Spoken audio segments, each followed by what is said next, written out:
Et puisque chaque petit geste compte pour la planète, la rédaction vous propose une toute nouvelle rubrique pour parler environnement, la Minute Verte. C'est tout de suite.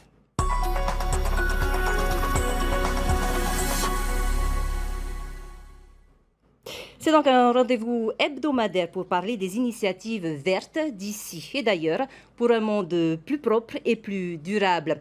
Aux commandes, notre ravissante collègue Noémie Chetrit, Yorana. Alors Noémie, pour cette première Minute Verte, tu es allée à la rencontre de Coral Gardeners, des jardiniers du corail. Bonsoir Jeanne. Et oui, cela fait 5 ans déjà que Coral Gardeners participe à la sauvegarde des récifs coralliens de Polynésie. Leur mission, la restauration, la sensibilisation et la recherche et le développement. L'organisation est composée d'une trentaine de jeunes très impliqués. On écoute le fondateur de l'association, Titouan Bernico, pour nous en parler. L'idée de Coral Gardeners, elle m'est venue, je pense, quand j'avais 16 ans. On est parti surfer avec notre petit cow, notre petit bateau en aluminium au nord de notre île Moorea avec quelques amis et mon petit frère. On est arrivé là-bas et on a réalisé pour la première fois que les récifs coralliens étaient en train de mourir. Et on a réalisé aussi que c'était le corail, le récif, qui nous donnait énormément dans notre vie. Et on avait envie d'agir. Mon rêve, c'était de créer un nouveau métier. Le métier de jardinier de corail, le Coral Gardener. On plante des arbres sur Terre depuis des millénaires. Pourquoi on ne peut pas planter des coraux sous l'eau ? Alors justement, Noémie, pourquoi les coraux sont si importants pour notre planète? Les récifs coralliens sont les poumons de nos océans. Les océans absorbent une bonne partie du CO2 et ils produisent plus de la moitié de l'oxygène que l'on respire. La pêche, le tourisme dépendent de la santé des écosystèmes récifaux qui pourraient être les premiers écosystèmes à disparaître à l'horizon 2050.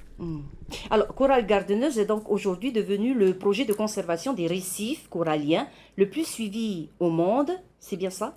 C'est ça, et oui, c'est fou de penser qu'une organisation comme Coral Gardeners qui vient de Moorea est aujourd'hui devenue le projet de conservation des récifs coralliens le plus suivi au monde. L'une des forces de l'organisation, sa communication. Leur compte Instagram est suivi par plus d'1 demi-million de personnes, soit le double de la population en Polynésie.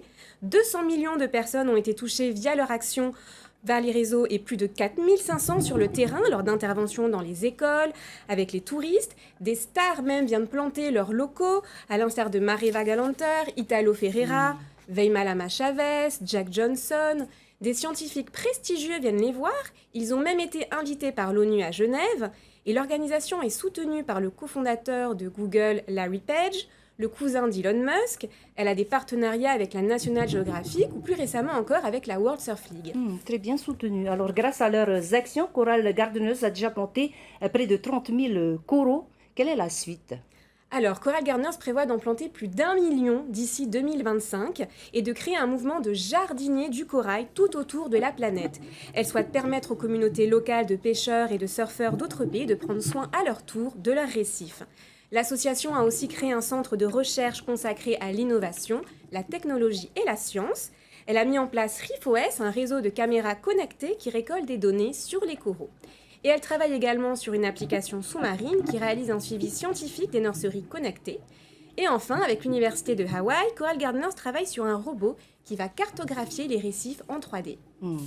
Et pour terminer cette minute verte, Noémie, tu me donnes l'honneur de lancer le message plein d'optimisme de Titouan. On le regarde. On a le pouvoir d'essayer de réduire son empreinte carbone au quotidien, d'aider des groupes qui font des actions environnementales.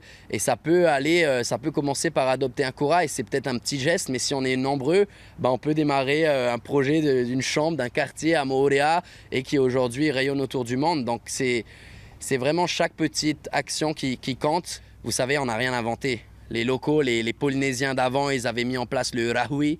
Ils savaient collaborer, coexister, vivre avec la nature. Ils savaient quand est-ce qu'il fallait pêcher ou pas.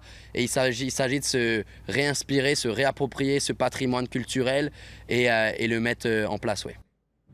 Voilà, et on remercie Noémie Chetrit pour toutes ces précisions. Alors, au programme de la semaine prochaine, il sera question du premier atelier de la fresque du climat organisé à Tahiti. C'est cela. Merci Jeanne et à la semaine prochaine. À mercredi prochain.